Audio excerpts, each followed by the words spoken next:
Hi, you all hear me now? And seeing me? Loud and clear. All right, great. Let me go ahead and share my screen and do this presentation.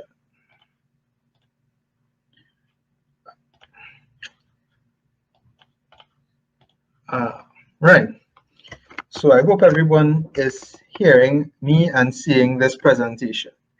Um, as I as I would have mentioned, but I don't think you all would have heard me. My name is Johnathan. I'm the business advisor for funding here at ExporTT, specifically in our capacity building and program financing units.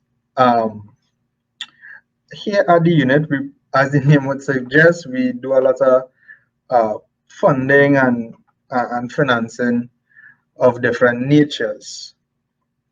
So before I get into the specific funds and grants that we have here at ExporTT, let me just give a brief overview of who we are as an organization.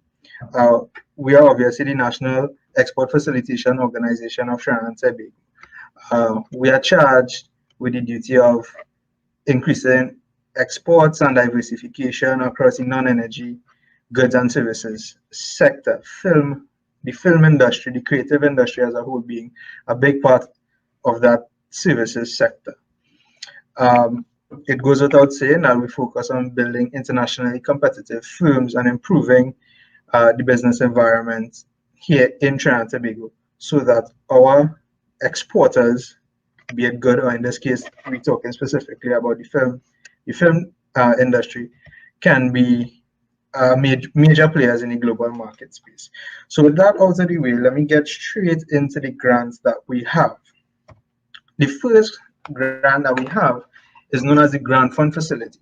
Now, this facility was established as a facility to help small and medium-sized enterprises in acquiring equipment. Now, um, specifically, these small and medium-sized enterprises must be involved in the production of high value-added products or services that can compete in the export market. And additionally, it may or it should have some sort of impact on the economy's diversification or thrust towards diversification. This facility is administered by us, but I'll get to the specifics of that just in a few minutes. Again, this can be accessed by small and medium-sized enterprises across 8 sectors, specifically the creative sector, which film is a part of. Firms under that creative industry do qualify to apply for this grant. Now, for the specifics of the grant, there's maximum funding of $250,000 or 50% of the cost of the acquisition. Now, this 50% is to a limit of 250,000. So, in effect, if it is you want to max out that 250,000, or you want to capitalize that maximum of 250,000, then the cost of the equipment must be at minimum 500,000, right? One important thing to note, or I should say a couple important things to note about the grant fund facility is that it does not cover working capital, land or building costs, or even installation costs. And this is a one-time facility, meaning that once you apply, if you are approved, that's it. It's a one-time facility, right? Again, who's eligible for this grant fund facility now?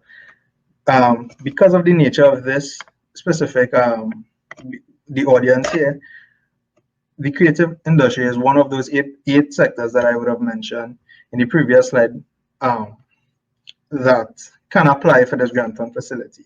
Specifically, those in the creative industry, those who wish to acquire new machinery, equipment, technology, or software for businesses involved in the development and sales of intellectual property of a cultural nature, such as film, including animation. And I know one presenter would have made mention of including animation in what the whole film industry is about. So including that animation aspect is very important.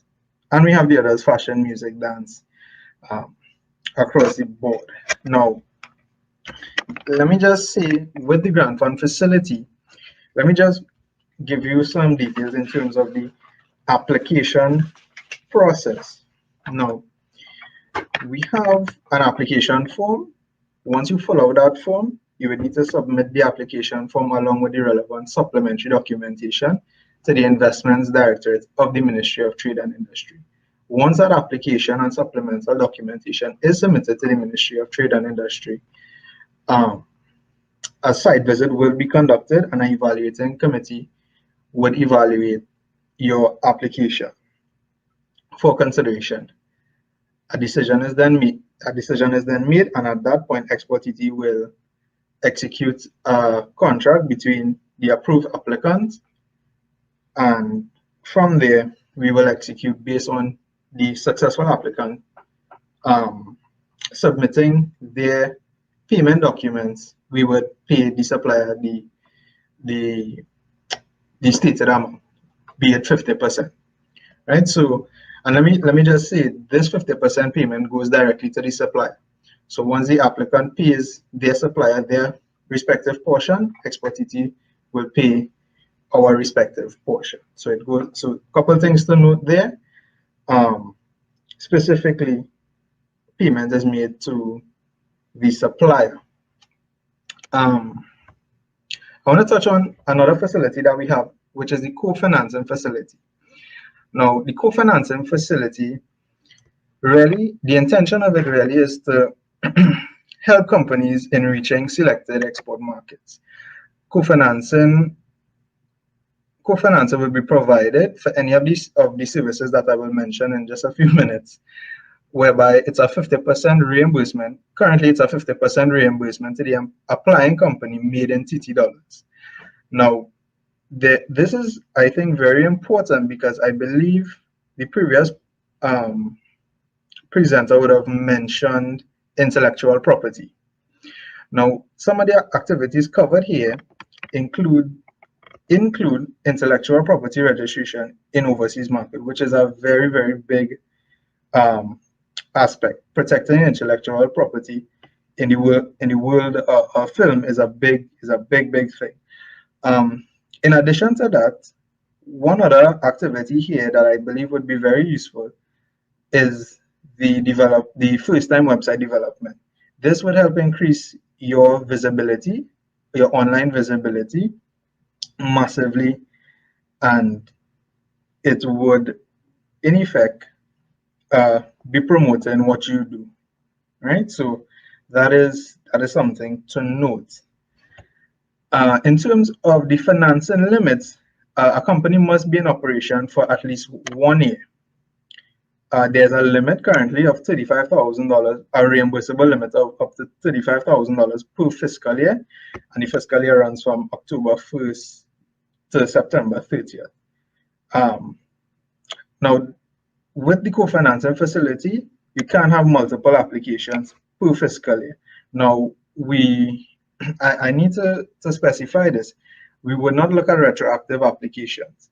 In terms of the co-financing facility or any of the facilities that I'll be talking about today, only those costs that have not been incurred yet to the applying company would be assessed. So you can't pay for something and then come and then apply to get reimbursed for it, right? So that is something to note. Just quickly and finally, let me touch on the research and development facility. Now, the RDF is intended, as the name would suggest, for research and development of innovative products. Now, in terms of our discussion here this evening, where it relates to the film industry would be more so for process innovation as opposed to product innovation, right? Now, as the slide here would read, the major objective of the RDF is to stimulate and support investment in new and advanced technology and innovation as a competitive enhancement for SMEs in the respective sector, right? Now, the RDF is broken down into 3 phases. Phase 1 would be to establish the technical merit and feasibility and commercial potential of our project. So your market research, for example. This funding shall not exceed 70% of the total cost, up to a maximum of $100,000. And at the moment, this is reimbursable, right? All these costs here are reimbursed. reimbursable, right? Phase 2, which would be the product or service development, or specifically related to what we're talking about here today, it would be for process innovation. Now, for this phase 2, funding is 50% up to a limit of $750,000, and you have a 2-year window in which you can get that whatever that phase 2 project is done. And as you would see here in this slide, this also includes the securing of any intellectual property ownership for this new product or service, or in terms of the process innovation, right?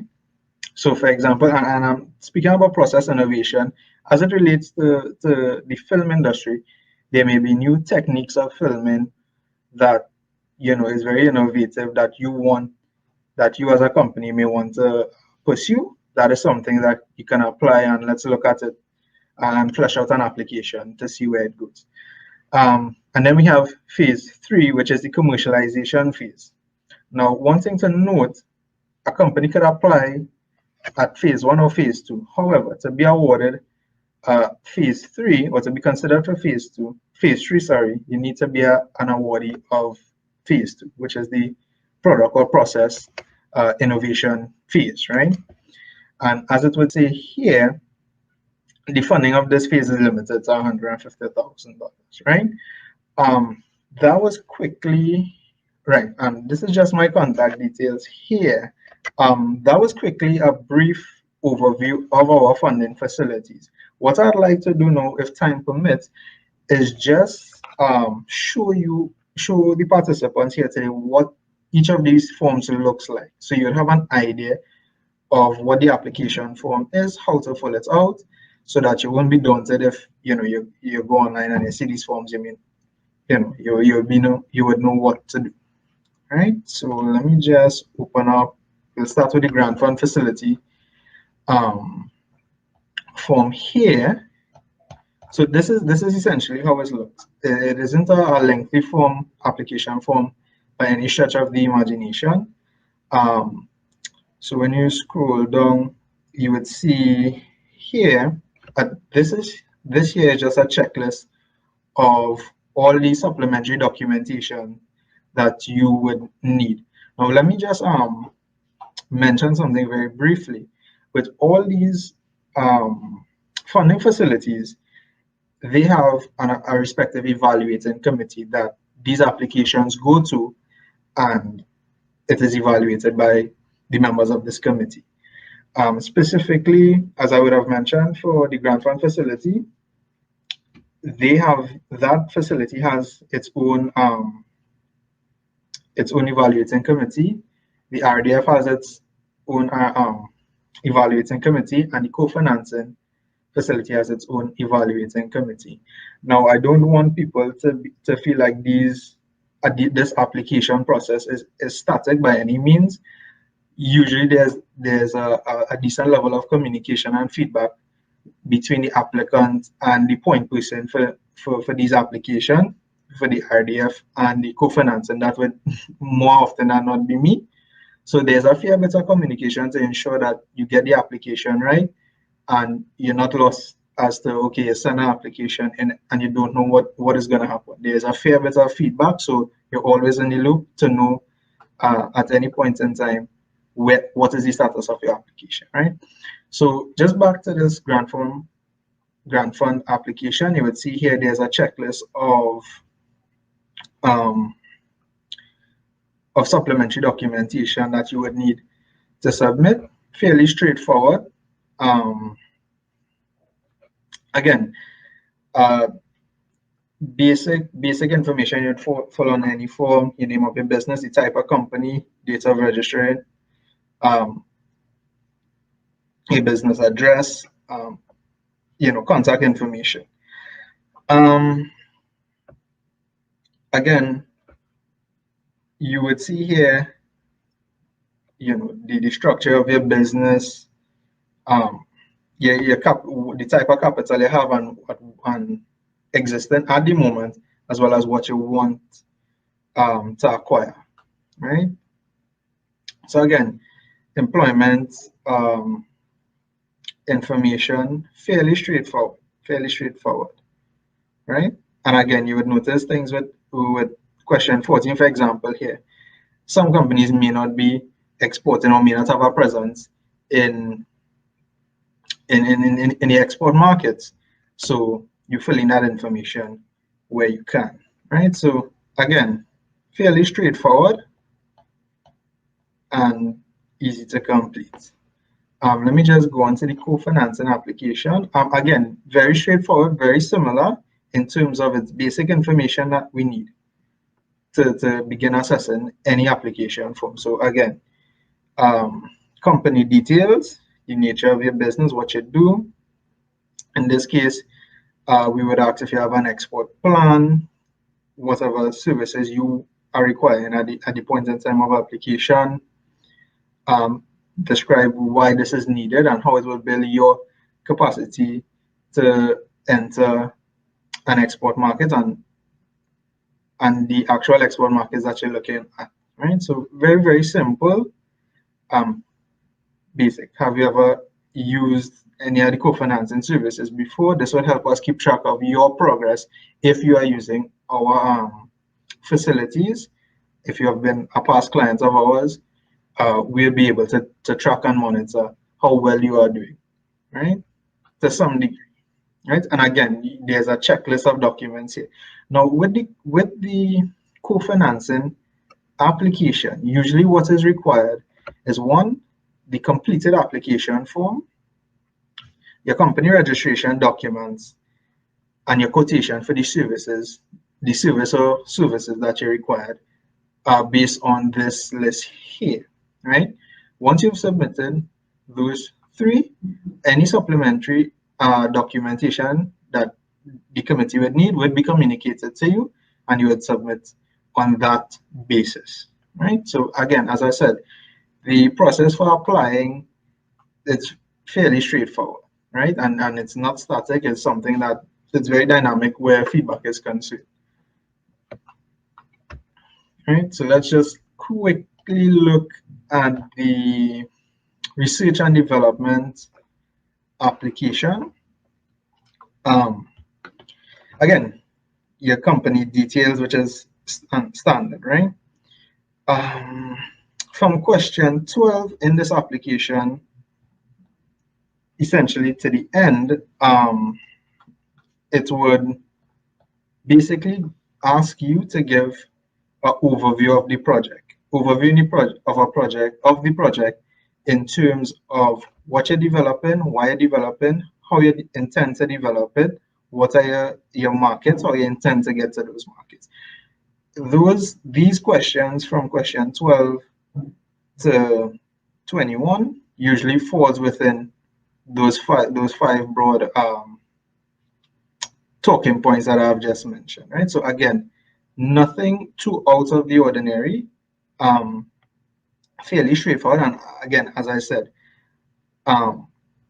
when you submit any application, it isn't a static process. I need to repeat it again. We here would help you go through this application, right? So it's not that you submit it, you have to worry about if you do it well, if you didn't do it well. We here would guide you as to the type of information you should be putting into this. Now, the more information you put, the better. So that is something to know. With the RDF also, you would need to submit, along with this application form, your company registration documents, your financials, your quotations for the work that you intend to be done, and yeah, I think and evidence that you can cover your part of the project, right? So in a very short, condensed manner, this is roughly what ExporTT offers. Feel free to contact us, contact myself. Yeah, and we can discuss further. So that isn't a problem. So without taking up too much time, I would stop sharing my screen now and entertain any questions that any of the participants may have.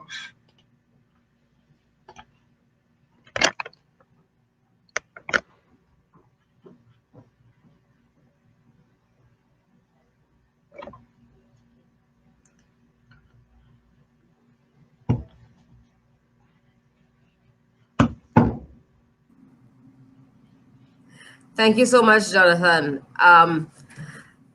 I think you gave them all the information they needed because we're not seeing any questions. I mean, ExporTT is here and we are willing to give you the information that you need anytime, every time. We're easy to contact. Johnathan is here.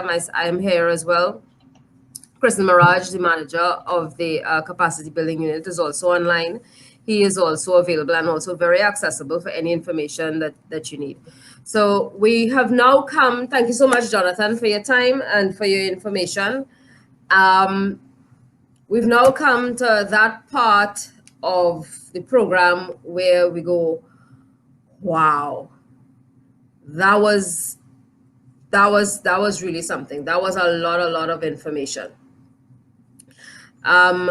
What we can do is make sure that any further questions that you have, you can direct it directly to whichever entity is relevant, and we will respond to the questions. Leslie Ann,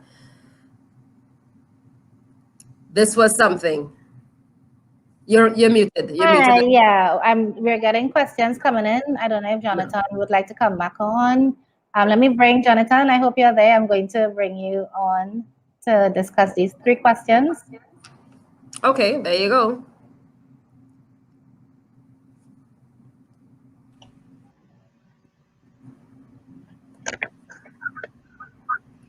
Are these grants for NGOs?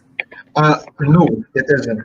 It is for for-profit companies. So in addition to that, some persons, when listening about the grant, would want to know about if it's for startups as well. And I just kind of preempting some questions because that is one of the questions we get a lot. Technically, it isn't, but the minimum requirement for you to be in business is at least 1 year. So you could work with that. Okay, and then we have, can the research and development be used for film development, production Bible, script writing, pitch deck, pilot? Where the RDF can come into play in the whole film development process. So for example, if there's an innovative way in the way that you want to shoot, or you have to design, let's say, a rig or something to film at a particular angle or to get certain shots, then in that case, yes. Essentially, the script writing, no, not so much. All right, and another research and development facility with projects relating to the commercial potential of secondary data still qualify as an eligible project?